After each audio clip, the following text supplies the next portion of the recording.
Have you ever heard of a general who defied presidents, confronted empires, and shaped the destiny of nations throughout the 20th century?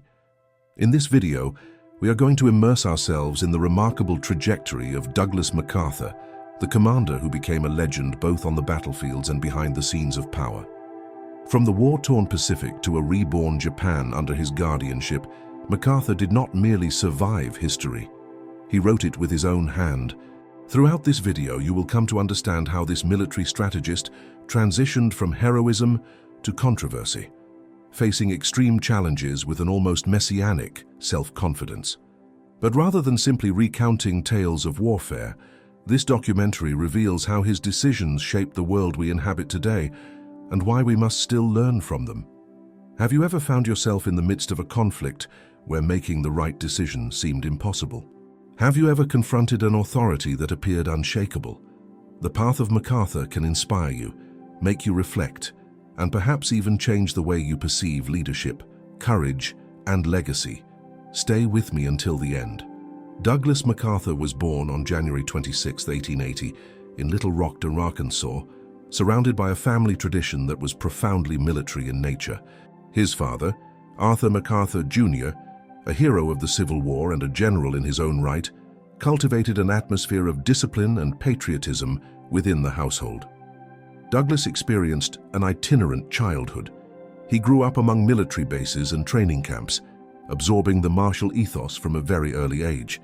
The constant movement from one posting to another exposed him to diverse environments and instilled in him a sense of duty and order that would define his entire life. In 1889, the family settled in Washington, where young Douglas began attending the Force Public School. This period marked the beginning of his formal education, though his true schooling had begun years earlier in the structured world of military life. In 1893, his father was transferred to San Antonio, Texas, and Douglas enrolled at the West Texas Military Academy. There, he distinguished himself not only in his studies but also in athletics. He became a member of the football, baseball, and tennis teams, demonstrating the competitive spirit and physical prowess that would characterize his later military career. He was elected class orator and finished his final year with an average of 97.33 out of 100, receiving the gold medal for academic excellence and exemplary conduct. His dedication and brilliance caught the attention of family members who attempted to secure him a place at West Point through a presidential nomination. However, both Grover Cleveland and William McKinley rejected the requests from his father and grandfather, forcing young Douglas to find another path to his goal. Persistent and determined, MacArthur took the demanding examination to obtain a nomination through Congress, and he was accepted by Representative Theobald Otgen. He entered the United States Military Academy at West Point on June 13, 1899, and his mother relocated to a suite at the Craney Hotel, from where she could observe her son's movements at the academy. However, life at West Point would not prove easy. Hazing was an institutionalized practice, and Douglas, as the son of a general, quickly became a preferred target for upperclassmen who resented his privileged background. During his first years at the academy, MacArthur and his classmate, Ulysses S. Grant III, were especially harassed by cadets from the South who harbored resentment toward the sons of prominent Union officers. The death of another cadet, Oscar Booz, after suffering systematic abuse, led to a congressional investigation that would expose the dark underbelly of the Academy's traditions. In 1901, Douglas was called to testify. And although he minimized his own experiences in order to protect the institution and his fellow cadets, the scandal resulted in the formal prohibition of these abusive practices at West Point. Despite these difficulties, MacArthur steadily rose through the ranks of cadet leadership. He became a corporal, then a sergeant, and in his final year achieved the position of first captain, the highest rank among cadets and a testament to his leadership abilities and personal discipline. Douglas MacArthur graduated from West Point in 1903 with exceptional honors, being recognized as one of the most brilliant cadets of his generation. His trajectory at the academy was marked by unwavering discipline, a sharp intellect, and remarkable self-control in the face of pressures and humiliations that would have broken lesser men. Shortly after graduating from West Point, Douglas MacArthur was assigned to the Corps of Engineers and sent to the Philippines, where he quickly found himself immersed in a reality marked by colonial tensions and the lingering effects of the Philippine-American War. In November 1903, while working in Guimaras, he was ambushed by two Filipino bandits who sought to rob or possibly kill him. With remarkable composure and cold blood, he responded to the attack and shot both men dead in an episode that marked his debut in actual combat. This incident, though relatively minor in the grand scheme of military history, demonstrated the young officer's ability to remain calm under fire and take decisive action when his life was threatened. In April 1904, he was promoted to first lieutenant in Manila, a recognition of his competence and dedication to duty. However, several months later, he contracted malaria and intertrigo during a mission in Bataan, tropical diseases that were common among soldiers stationed in the islands. These illnesses forced his return to the United States for treatment and recovery. Upon returning to San Francisco, he was assigned to the California Debris Commission, a relatively mundane posting that dealt with mining waste and environmental concerns. However, he soon moved on to serve as chief engineer of the Pacific Division, a position of greater responsibility that allowed him to demonstrate his technical and administrative capabilities. In October 1905, he traveled to Japan as aide-de-camp to his father, who was on an official mission to observe the Japanese military in the aftermath of their stunning victory over Russia. During that journey, they visited military bases in Nagasaki, Kobe, and Kyoto, and then embarked on an extensive tour through Asia that would prove formative for the young officer. They traveled through Java, Singapore, India, and traversed the dangerous Khyber Pass on the frontier with Afghanistan, a legendary route that had witnessed countless military campaigns throughout history. This international experience sharpened his strategic vision and awakened an even deeper fascination with Eastern cultures, particularly with Japan, a nation that would feature prominently in his future military career. After returning to Japan in June 1906, the MacArthurs made their way back to the United States.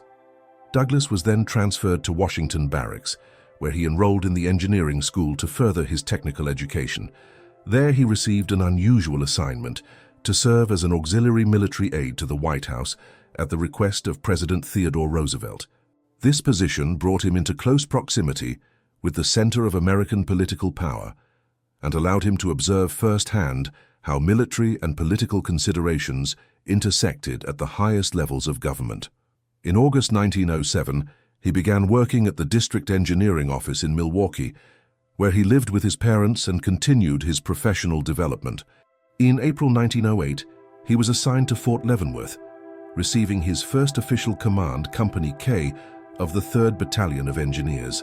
This direct leadership over troops strengthened his profile as a commander and gave him practical experience in the day-to-day realities of managing soldiers. In the following years, his career advanced with steady momentum.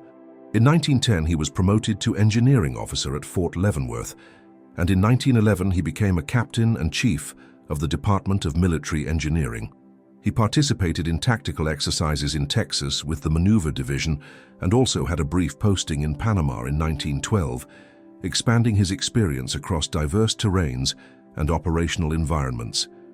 However, the sudden death of his father in September 1912 forced MacArthur and his brother to return to Milwaukee. The health of their mother, devastated by the loss of her husband, became Douglas's immediate priority, demonstrating the strong family bonds that would influence his decisions throughout his life. Demonstrating a powerful sense of family responsibility, MacArthur requested his transfer to Washington so that his mother could be near Johns Hopkins Hospital for medical care. His request was granted thanks to the support of the Chief of Staff, General Leonard Wood, and the Secretary of War, Henry L. Stimson, both of whom recognized MacArthur's abilities and potential.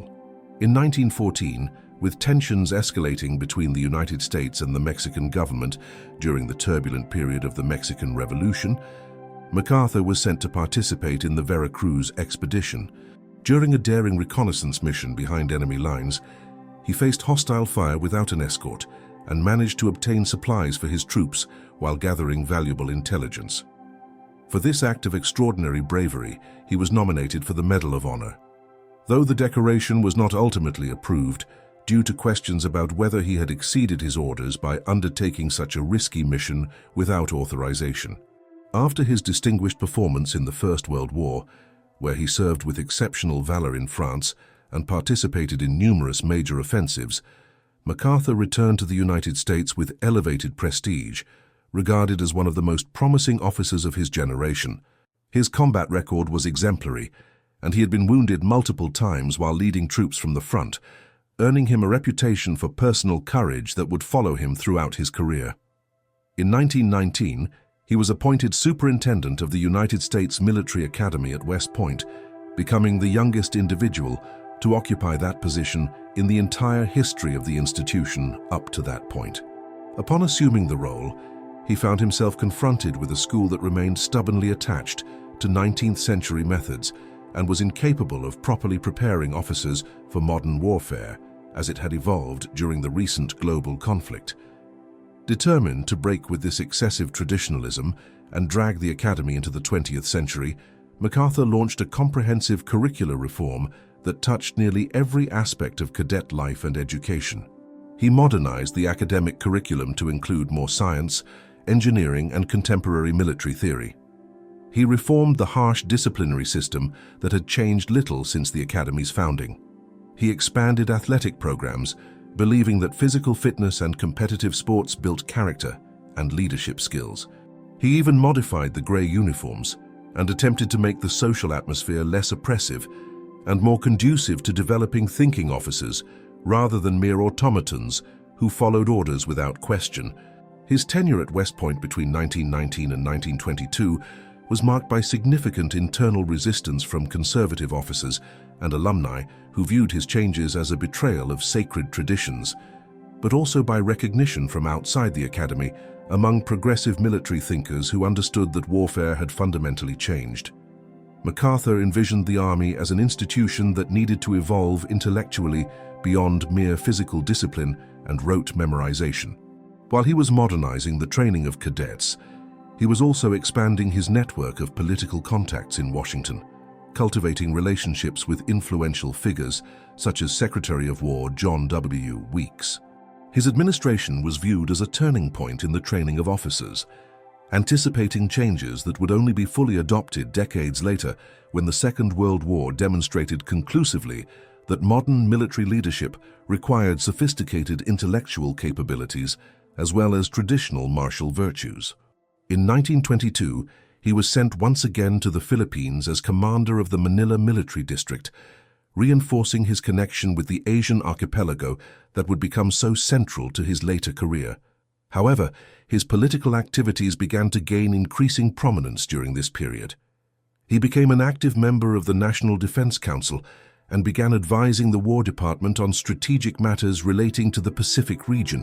In 1925, having attained the rank of Major General, he was designated commander of the 4th Corps area in the United States, a position that gave him responsibility for military operations across a significant portion of the country. His proximity to political power grew even more pronounced in 1930 when he was appointed Chief of Staff of the United States Army, the highest military position in the nation at that time. During his tenure in this role, he faced a monumental challenge, maintaining the structure and readiness of the armed forces during the depths of the Great Depression, when economic catastrophe threatened the very fabric of American society. With severe budgetary cuts mandated by Congress and an administration focused on domestic economic relief, he had to balance military discipline with a significant dose of political sensitivity, constantly negotiating to preserve essential military capabilities while the nation struggled with unprecedented unemployment and hardship. In 1932, during the so-called Bonus March, thousands of veterans from the First World War marched on Washington, demanding immediate payment of bonuses that had been promised to them but were not scheduled to be paid until 1945.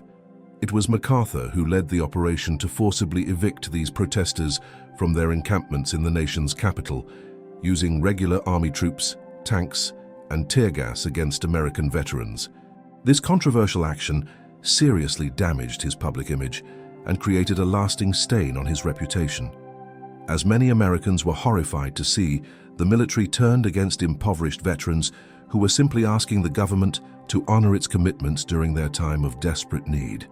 In 1935, after completing his term as Chief of Staff, Douglas MacArthur accepted a decisive invitation that would shape the next phase of his career, to help organize the armed forces of the Philippines as that Commonwealth prepared for its promised independence from the United States. Appointed as military advisor to the Philippine government by President Manuel Quezon, MacArthur received the title of Field Marshal, the highest rank within the newly forming Philippine Armed Forces, and a designation that appealed to his sense of grandeur and historical importance. His mission was ambitious, and perhaps impossibly so given the limited resources available, to transform a modest colonial constabulary force into a national army capable of resisting external threats, particularly from an increasingly aggressive and militaristic Japan that was expanding its empire throughout Asia.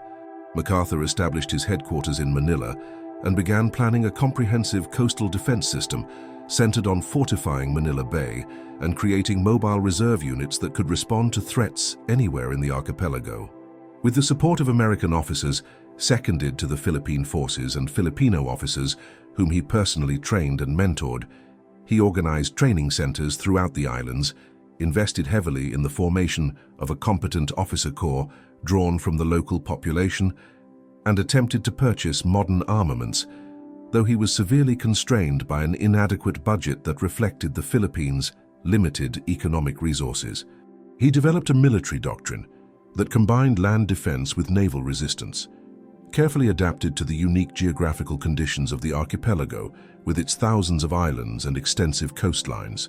However, the tight timelines imposed by the scheduled date of Philippine independence and the growing hostility from Japan, which viewed the Philippines as a potential obstacle to its southward expansion, meant that his defensive preparations would likely prove inadequate when tested by actual invasion. During these years, he deepened his personal relationship with the Filipino people and with President Quezon himself, of whom he became a trusted confidant and close friend. He established a foundation of mutual trust and affection that would maintain him in a strategic position, even after he formally left the United States Army in 1937 to devote himself entirely to building the Philippine military. From that point forward, he passed into reserve status in the American military, but continued actively engaged in the military planning for the region. His intimate familiarity with local culture, his mastery of Pacific geopolitics, and his extensive personal relationships made him a key reference point for Washington in all matters relating to the Philippines and the broader Pacific region. As international tensions mounted and the imminence of a conflict with Japan became increasingly apparent to anyone paying attention to Japanese expansion in China and Southeast Asia, MacArthur was recalled to active duty in the United States Army in July 1941. Appointed commander of the United States Armed Forces in the Far East, he assumed leadership over both American military personnel and the Philippine forces he had been training. He expanded defensive plans, urgently requested reinforcements and modern equipment from Washington, and prepared a strategy of defense in depth that he hoped would allow the islands to hold out until relief could arrive from the United States. However, the resources sent from Washington were woefully insufficient, hindered by the pressing demands of supporting Britain against Nazi Germany and the general unpreparedness of American forces for a major war. The logistical situation in the islands grew increasingly precarious as the likelihood of Japanese attack grew ever more certain. When the Japanese attacked Pearl Harbor on December 7, 1941, Douglas MacArthur found himself caught by surprise by an almost simultaneous offensive against the Philippines that began mere hours after the strike against Hawaii. Despite having received warnings, and despite the several hours of advance notice that the Pearl Harbor attack should have provided, the Allied forces in the archipelago were not prepared for the speed, precision, and overwhelming force of the Japanese assault. Within a matter of days, the American air bases throughout the Philippines were systematically destroyed, mostly while aircraft were still on the ground, and the Japanese initiated a devastating ground offensive that landed forces at multiple points around the islands. Manila was declared an open city to prevent its total destruction through urban combat, and the combined American and Filipino forces withdrew toward the Bataan Peninsula and the fortified island of Corregidor at the mouth of Manila Bay, where they hoped to hold out until reinforcements could arrive from the United States. Conscious of the gravity of the situation and recognizing that the Philippines could not be held with the forces available, President Franklin D. Roosevelt issued a direct order that MacArthur abandon the Philippines before he could be captured by the Japanese, as the propaganda value of capturing America's most prominent general in the Pacific would be immense.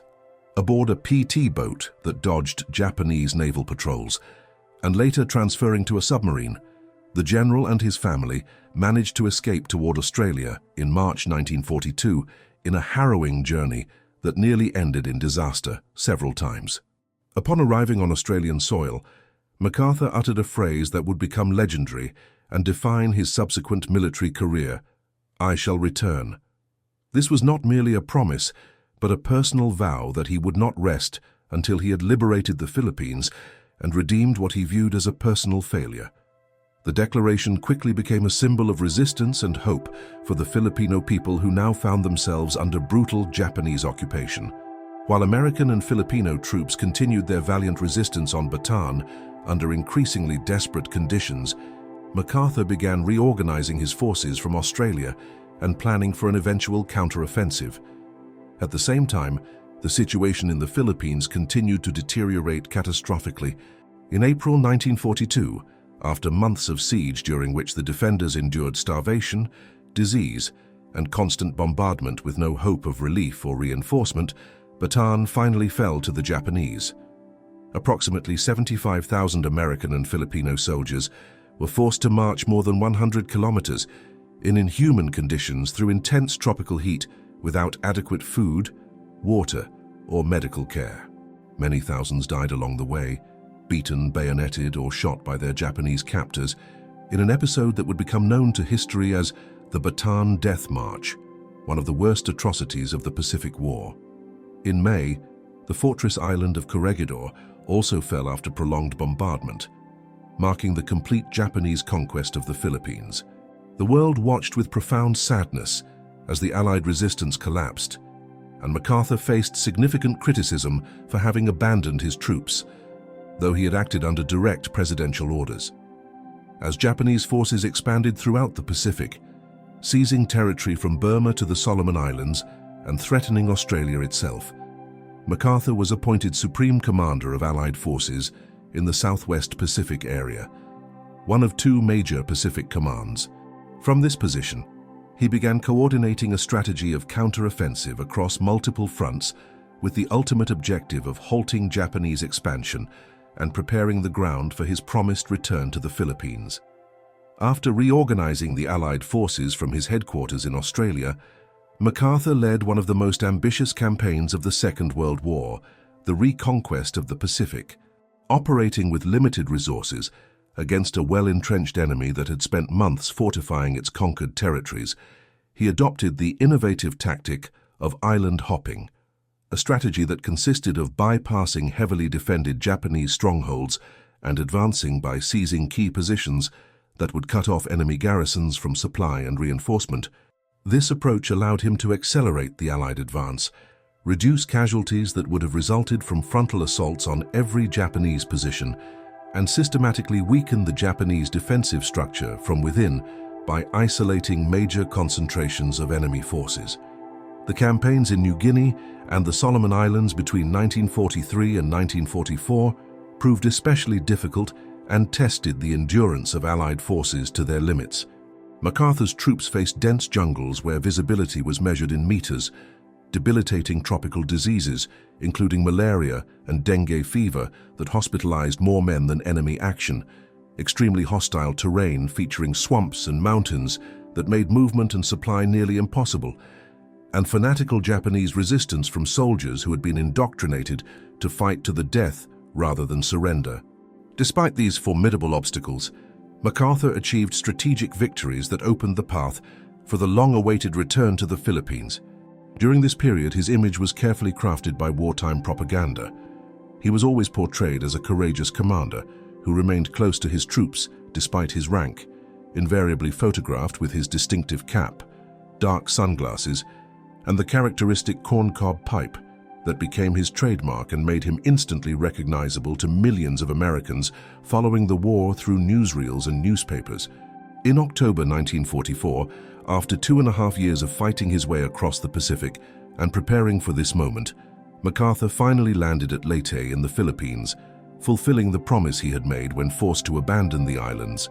Surrounded by cameras, microphones, and jubilant Filipino soldiers and civilians, he waded through the surf onto the beach in a scene that was carefully staged for maximum dramatic and propaganda effect, and proclaimed to the world, "People of the Philippines, I have returned." His return was far more than a military victory. It was a symbolic, political, and profoundly personal triumph that validated his entire strategy for the Pacific War and confirmed his status as a master of both military operations and public relations.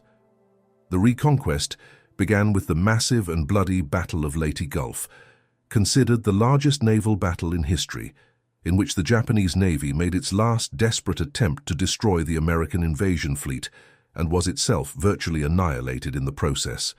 The campaign to liberate the entire Philippine archipelago proved long and extraordinarily brutal, continuing for many months. The battles for Luzon and Manila involved intense urban combat that reduced much of the capital city to rubble and resulted in horrific civilian casualties as Japanese forces, refusing to evacuate the city, fought building by building in a futile last stand.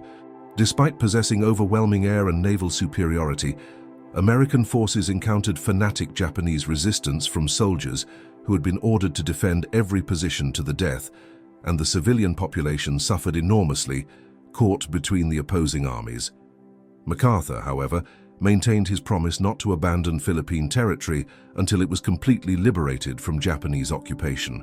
The liberation of the Philippines was finally achieved in 1945, after some of the most vicious fighting of the entire war, generating enormous international repercussions and cementing MacArthur's reputation as one of the great military commanders of the 20th century.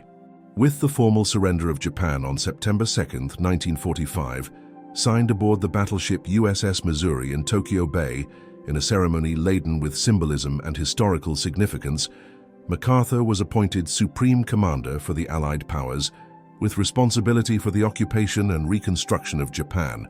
For the first time in its history, stretching back thousands of years, Japan would be occupied by foreign military forces, and MacArthur would have the unprecedented task of administering that occupation and fundamentally transforming Japanese society.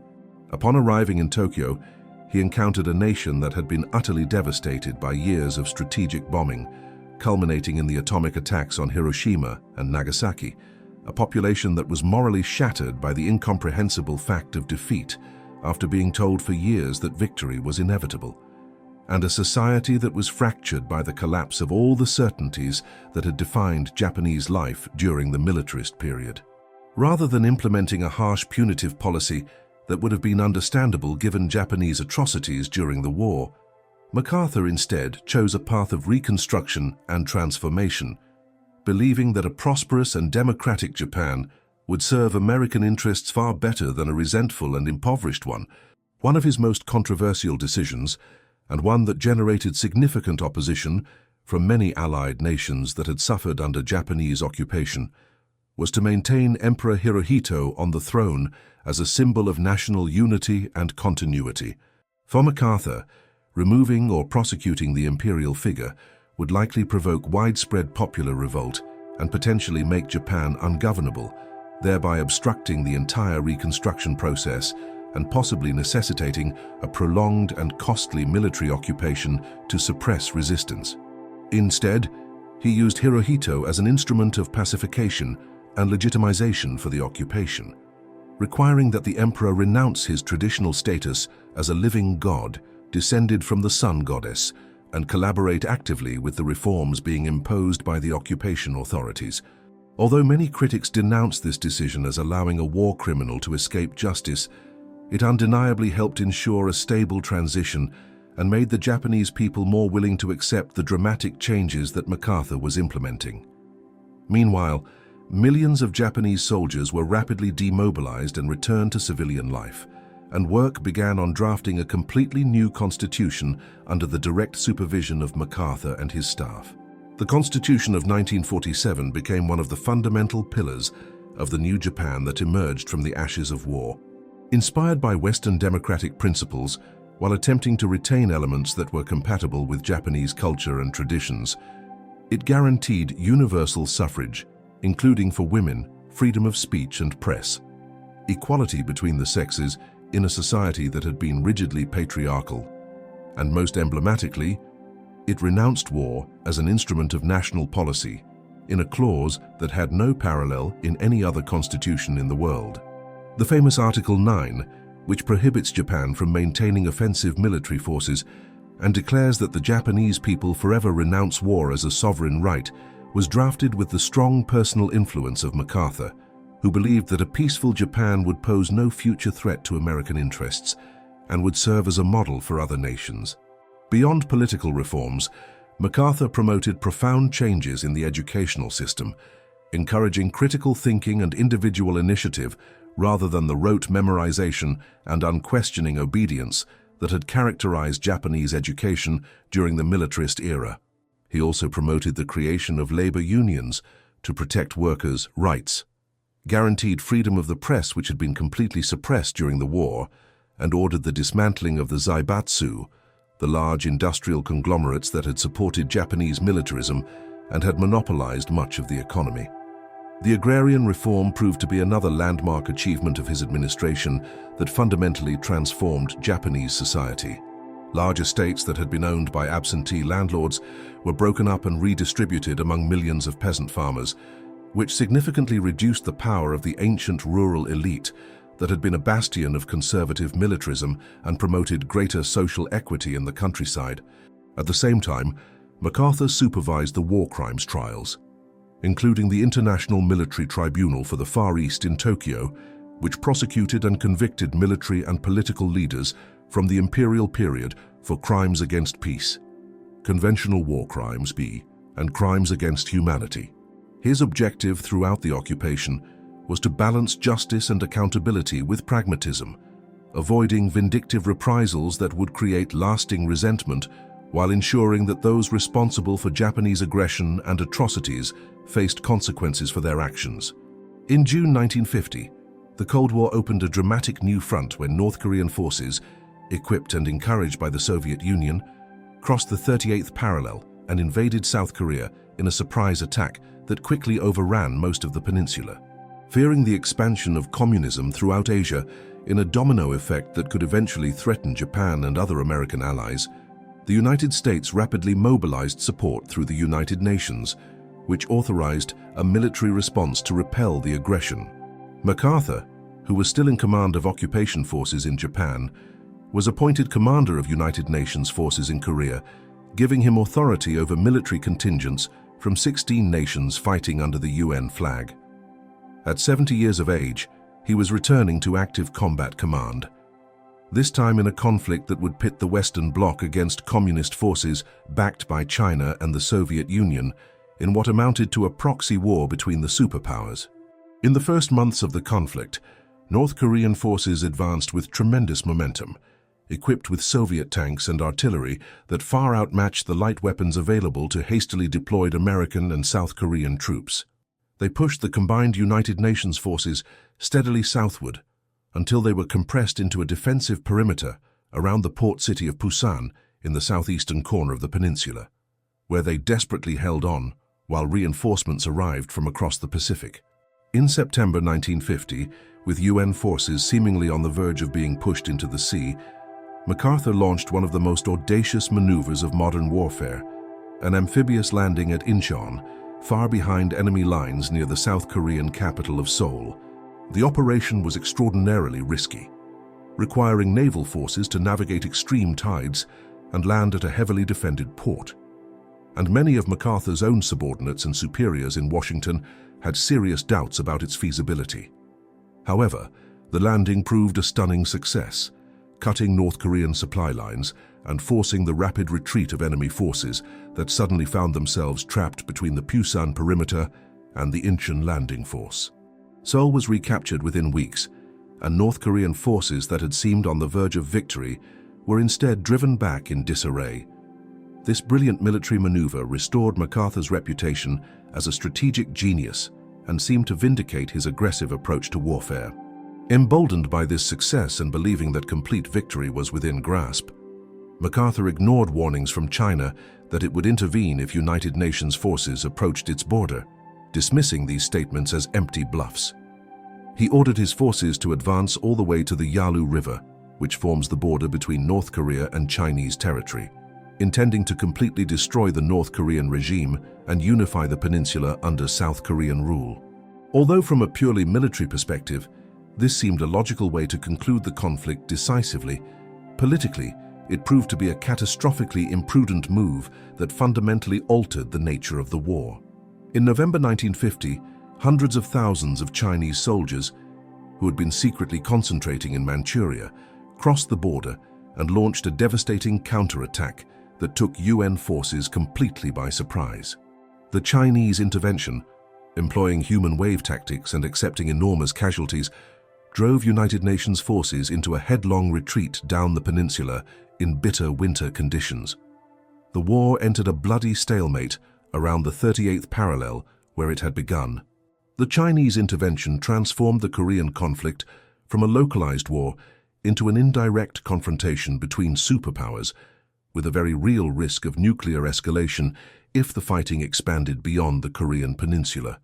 As tensions mounted and the war dragged on inconclusively with mounting casualties on all sides, MacArthur began making public statements that openly contradicted the directives he was receiving from the White House and the Joint Chiefs of Staff.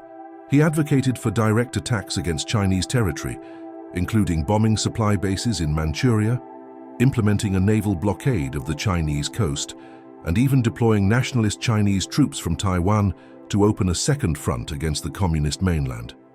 Most alarmingly, he repeatedly suggested the possible use of atomic weapons against Chinese forces and infrastructure, arguing that nuclear strikes would bring the war to a swift conclusion. His relationship with Washington deteriorated rapidly, as he openly defied the fundamental principle of military subordination to civilian authority that is essential to democratic governance. Although he retained enormous popularity among the American public, many of whom shared his frustration with fighting a limited war rather than pursuing total victory, MacArthur was becoming increasingly isolated politically in the capital, where President Harry Truman and his advisors viewed MacArthur's public insubordination as intolerable and potentially catastrophic if it provoked a wider war with China or even the Soviet Union. The confrontation between Douglas MacArthur and President Harry Truman represented one of the most dramatic moments in the relationship between military power and civilian authority in American history, raising fundamental questions about democratic control of the armed forces.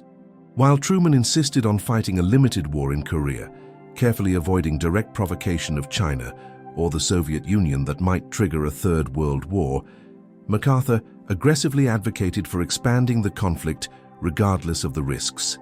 The general proposed attacking Chinese bases across the border, blockading the Taiwan Strait to prevent supplies from reaching communist forces, and even deploying nuclear weapons if conventional means proved insufficient to achieve victory.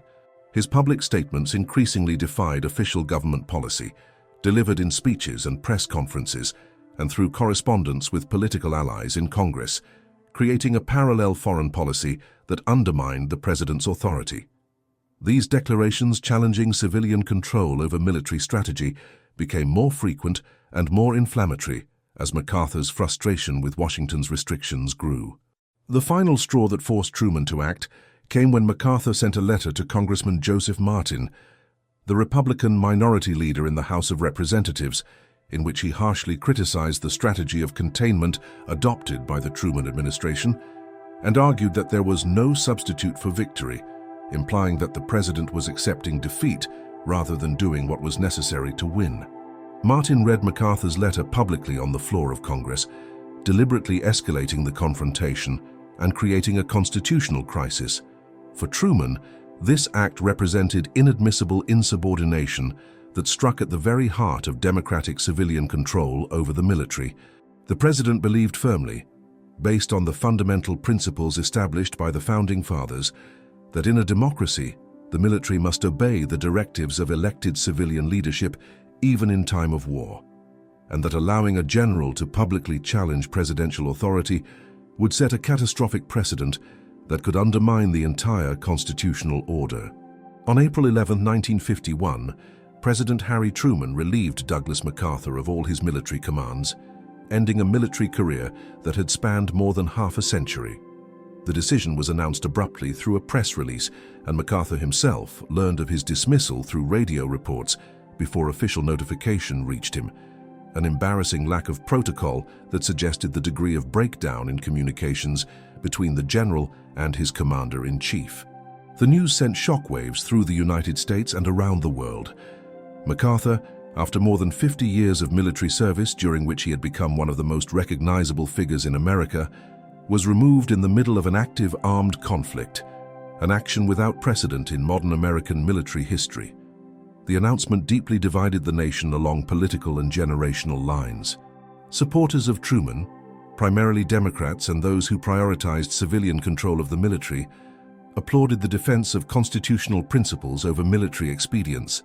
Supporters of MacArthur, including many Republicans who saw an opportunity to attack the Democratic administration, conservative groups, and veterans organizations, denounced what they considered a betrayal of a national hero who was simply trying to win a war that politicians lacked the courage to fight properly. The public reaction was immediate, intense, and in many cases visceral. Millions of Americans considered MacArthur a genuine national hero who had led the nation to victory in the Pacific during World War II, and they perceived his dismissal as a profound injustice perpetrated by politicians who did not understand military necessity. When he returned to the United States for the first time in more than a decade, he was received with parades and enormous crowds in several major cities across the country, transforming him into a symbol of a combative and moralistic America that refused to accept anything less than total victory over communism. His appearance before a joint session of Congress to defend his position and explain his views became one of the most watched political events in American history up to that point. He delivered a speech that was broadcast live across the entire nation via radio and the newly widespread medium of television, reaching an audience of millions. In his address, he evoked powerful images of loyalty, sacrifice, and military tradition, wrapping himself in the flag and casting his dismissal as part of a larger struggle for the soul of America. He closed with a phrase that would become legendary and is still quoted today. "Old soldiers never die, they just fade away," borrowed from an old military ballad and delivered with such emotion that many in the audience were moved to tears. The speech received a standing ovation that lasted for minutes, and it solidified his image as a patriotic martyr of a war that the politicians and the public supposedly did not understand or appreciate. Behind the scenes, however, the dismissal exposed the delicate and sometimes contradictory relationship between military strategy and global diplomacy in the nuclear age. Truman paid an enormous political price for his decision, with his approval ratings plummeting and his party facing electoral consequences in the next election cycle. However, he defended with unwavering firmness the fundamental constitutional principle of civilian control over the armed forces, refusing to compromise on this issue regardless of the political cost. The case generated an intense national debate about the appropriate limits of military power in a democratic system, about whether victory should be pursued at any cost or whether political considerations must constrain military action, and about the role of public dissent by military officers. This debate resonated far beyond the immediate circumstances of the Korean War and established precedents that continue to influence civil-military relations to the present day. After his dismissal in 1951, Douglas MacArthur withdrew from active public life, but certainly not from the national imagination and consciousness. His figure continued to evoke both fascination and controversy, feeding ongoing debates about leadership, patriotism, military strategy, and the proper use of power in a democratic society. Although he received immediate overtures to enter electoral politics, including serious suggestions from Republican Party leaders that he run for president in 1952 with virtually guaranteed support from the conservative wing of the party, he ultimately chose to remain above partisan political disputes and declined to seek elected office. With his refined and carefully practiced rhetoric and his theatrical presence that seemed to belong to an earlier era of American history, he was frequently invited to deliver speeches at major public events, address veterans groups, and participate in patriotic ceremonies where his very appearance guaranteed extensive media coverage. Establishing residence in a luxurious apartment at the Waldorf Astoria Hotel in New York City, MacArthur carefully cultivated his public image as an elder statesman and military sage. Business leaders, politicians from both parties, and intellectuals regularly sought his company and counsel, interested in his perspectives on warfare, international politics, the communist threat, and America's proper role in the post-war world. He devoted considerable effort to writing his memoirs, which when published became an immediate and enormous editorial success, selling hundreds of thousands of copies. In his memoir, he offered his own version of controversial events throughout his career, defended his decisions and strategies, and reaffirmed his profound faith in the mission of the United States as the rightful leader of the free world in its struggle against totalitarian communism. The book not only generated substantial income, but also consolidated his personal narrative as part of the official historical record, influencing how subsequent generations would understand his role in 20th century history.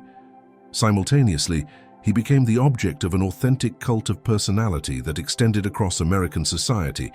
Statues were erected in his honor, schools and military installations were named after him, avenues in cities across the country bore his name, and monuments were dedicated to commemorate his achievements. Television programs produced documentaries about his life and career. Hollywood films dramatized his exploits, and he was consistently ranked in public opinion polls as one of the most admired Americans. Although academic historians and critics increasingly pointed to his controversial decisions, his enormous ego, and his authoritarian tendencies, for the general public, he represented an idealized combination of courage, elegance, and patriotic devotion. In some regions of the country, particularly among veterans and conservative communities, his name was revered with an intensity that approached the veneration typically reserved for presidents or founding fathers. Despite being formally removed from positions of power, MacArthur continued to be consulted by presidents and influential business leaders who valued his experience and insights. He was invited by President Dwight Eisenhower, his former subordinate during World War II, to offer strategic advice on various military matters, and later he was consulted by President John F. Kennedy during the early stages of American involvement in Vietnam, though his advice to avoid a land war in Asia was ultimately ignored. Although he no longer held any official position or command, his voice carried significant weight in discussions at the highest levels of government and in shaping public opinion on military affairs. For many politicians and public figures, being photographed with MacArthur or receiving his public endorsement was an effective means of gaining popular support, particularly among veterans and conservative voters. Douglas MacArthur died on April 5, 1964, at the age of 84 in Washington, succumbing to complications from kidney and liver failure after a period of declining health. Even decades after the height of his power and influence, his death triggered a profound national outpouring of grief and remembrance. The government organized a full state funeral with honors normally reserved for heads of state and presidents, acknowledging his unique place in American history. His body lay in state in the Capitol Rotunda, where thousands of mourners filed past to pay their final respects to a man who had dominated headlines for more than half a century. He received all possible military tributes, with honor guards, gun salutes, and elaborate ceremonies that were broadcast to the nation. Enormous crowds gathered in Washington and along the route of his funeral procession, confirming that although long retired from active service, MacArthur remained a figure who commanded deep respect and even reverence from large segments of the American population. He was buried at the MacArthur Memorial in Norfolkville, Virginia, a site that he himself had selected and that had been specifically designed to perpetuate his legacy and house his papers and personal effects for future generations of historians and admirers. The end of his life reignited debates about the impact and meaning of his long career. For many Americans, particularly those of the World War II generation, MacArthur symbolized courage, dedication to duty, and an unwavering commitment to American victory, regardless of obstacles or personal cost. He was remembered as the man who had led American forces to triumph in the Pacific, who had transformed Japan from a militaristic enemy into a peaceful, democratic ally, and who had fought to win in Korea when politicians lacked the will to do what was necessary. For others, particularly younger Americans influenced by the anti-war movements of the 1960s and by a more critical examination of American military interventions abroad, he represented authoritarian tendencies, dangerous militarism, and an ego so immense that it sometimes seemed to rival his actual achievements. They pointed to his willingness to use nuclear weapons, his disregard for civilian authority, and his belief that military considerations should trump political judgments as evidence of attitudes that were fundamentally incompatible with democratic values.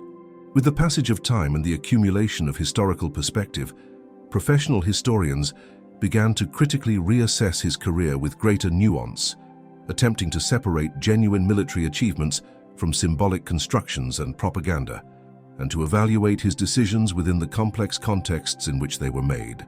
His military victories, particularly the island-hopping campaign across the Pacific, the brilliantly executed Incheon landing, the reconquest of the Philippines, and the subsequent occupation and transformation of Japan, continue to be studied and admired as examples of strategic genius, operational excellence, and far-sighted political vision.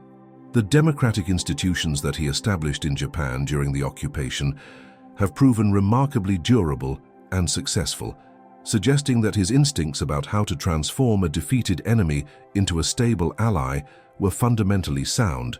On the other hand, his actions during the Korean War, particularly his disregard for Chinese warnings and his public defiance of presidential authority, have been subjected to increasingly rigorous scrutiny and are generally viewed as serious failures of judgment that unnecessarily prolonged the war and threatened to trigger a much wider conflict. Was Douglas MacArthur a brilliant strategist who understood the requirements of modern warfare better than his political masters, or was he an impulsive authoritarian driven by personal ambition and a dangerous hunger for power and glory? His career and the controversies surrounding it raise questions that remain powerfully relevant today. To what extent should military leaders have freedom to act independently of political direction in pursuit of victory? In times of crisis, when decisive action seems necessary, do the charisma and conviction of a single strong leader count for more than the institutional checks and balances that normally constrain individual power?